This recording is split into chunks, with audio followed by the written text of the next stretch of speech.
The courtroom was cold, too cold.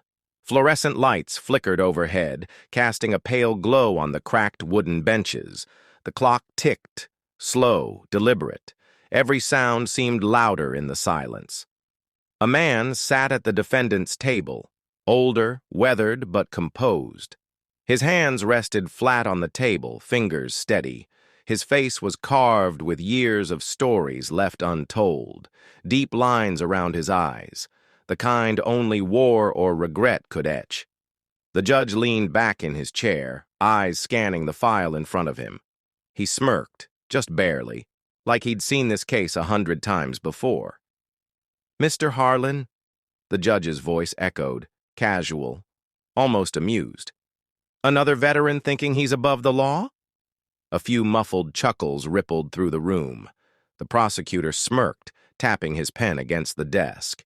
The old man didn't flinch. He stared straight ahead, at nothing, or maybe at everything. The judge's smile widened. He thought this would be easy, but something in the air shifted, subtle, almost invisible, the kind of shift only a few people in the room could feel. Harlan's eyes slowly lifted, just enough to meet the judge's gaze. There was something behind them, something locked away, a storm waiting. He didn't speak. Not yet. The judge leaned forward, tapping his gavel lightly against the desk. "Let's make this quick, shall we?" The clock ticked again. Harlan blinked once. The storm was coming. The judge flipped through the papers with one hand, barely glancing up. His smirk lingered, sharp, condescending. "Says here you're facing trespassing charges, resisting arrest, disturbing the peace."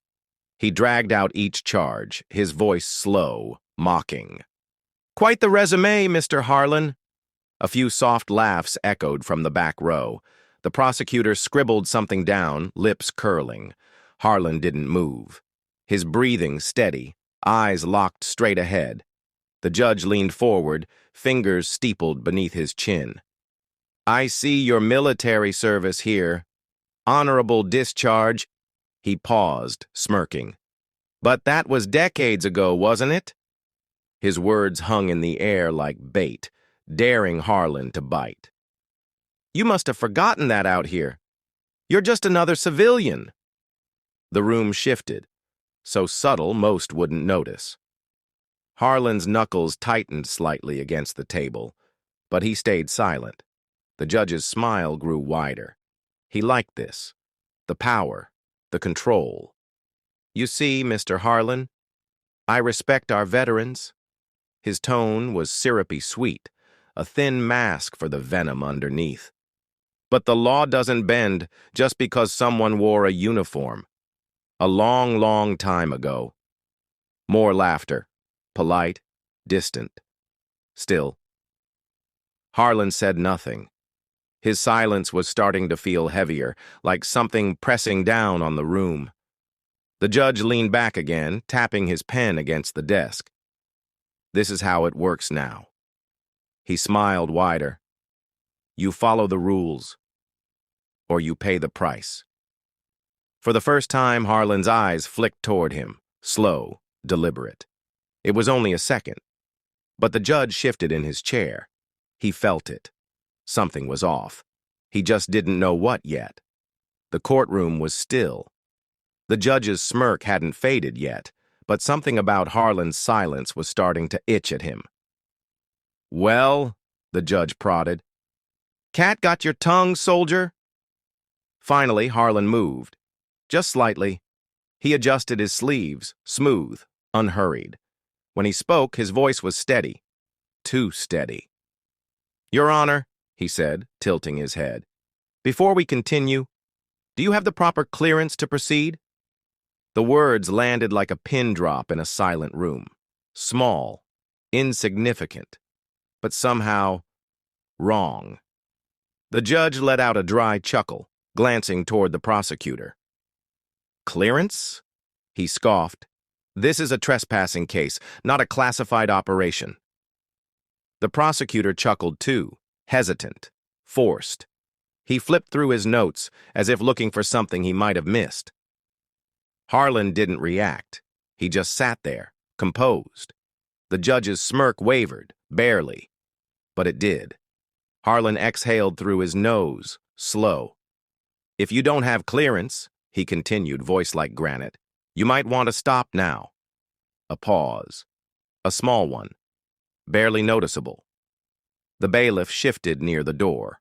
The judge's fingers twitched, just once, before he scoffed again, louder this time, like he needed to regain control. "I don't need clearance to rule on your mistakes, Mr. Harlan." His tone sharpened. "You think dropping cryptic nonsense will get you off the hook?" Harlan said nothing. The judge tapped his gavel. "We'll proceed as scheduled. This is a waste of taxpayer money, and quite frankly, a disgrace."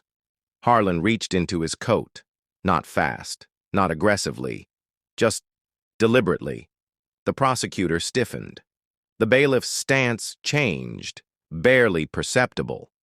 The judge swallowed. And then Harlan placed it on the table. A single file, thick, stamped. Red ink bled across the cover. Silence. And for the first time, the judge didn't have a snarky remark. The judge's smirk vanished, like someone had cut the power behind his eyes. The courtroom felt heavier now, the air thicker. No one laughed. No one moved. The prosecutor's pen slipped from his fingers, clattering onto the desk. Harlan leaned forward, just an inch, calm, unshaken. "You said, I'm just another civilian." His voice was low, measured. "But this file says otherwise." The judge's throat bobbed, one quick swallow. His fingers tapped the desk. Faster now. Harlan's eyes never left him. "You want to talk about the law, Your Honor?" He slid the file forward with two fingers. "Let's talk about who writes it." The judge's hand hovered over the file, hesitant. He glanced at the prosecutor. His voice cracked. He cleared his throat. Nobody helped him. Harlan leaned back again, slow, patient. "Go ahead," he murmured. "Open it." The room held its breath. Sweat traced down the judge's temple. His fingers fumbled with the clasp. When the file opened, the color drained from his face. One page, 2 words, stamped beneath it. The judge's hand trembled. His mouth opened, but nothing came out. Harlan watched him, calm, composed. Now everyone in the room knew. The man they'd mocked could bury them all. The judge's breath quickened, shallow, uneven. His eyes darted across the classified pages, scanning names, dates, operations buried beneath layers of silence. Operations he had no clearance to even read. His hands shook as he closed the file, too quickly, like it might burn him if left open too long. Harlan leaned forward again, slow, deliberate. His voice cut through the thick air. "You were saying something about following the rules, Your Honor?" The judge flinched, just barely, but everyone saw it. The prosecutor shifted uncomfortably. Jurors exchanged glances. Even the bailiff's hand hovered near his radio, waiting, unsure who the real threat in the room was anymore. Harlan's gaze locked onto the judge, unblinking. "I served this country in places you don't even know exist," he said quietly. "Men like you, sign papers." He paused, let the weight settle. "Men like me, make sure you wake up safe enough to mock us." The judge's face drained white. His gavel sat untouched on the desk. Harlan stood, slow, steady. He buttoned his coat, the file tucked neatly back under his arm. He leaned in one last time. "You're not above the law." His voice was a razor's edge. "You just never met someone who could enforce it." Without another word, he turned and walked out, leaving the judge frozen, exposed, and very, very small.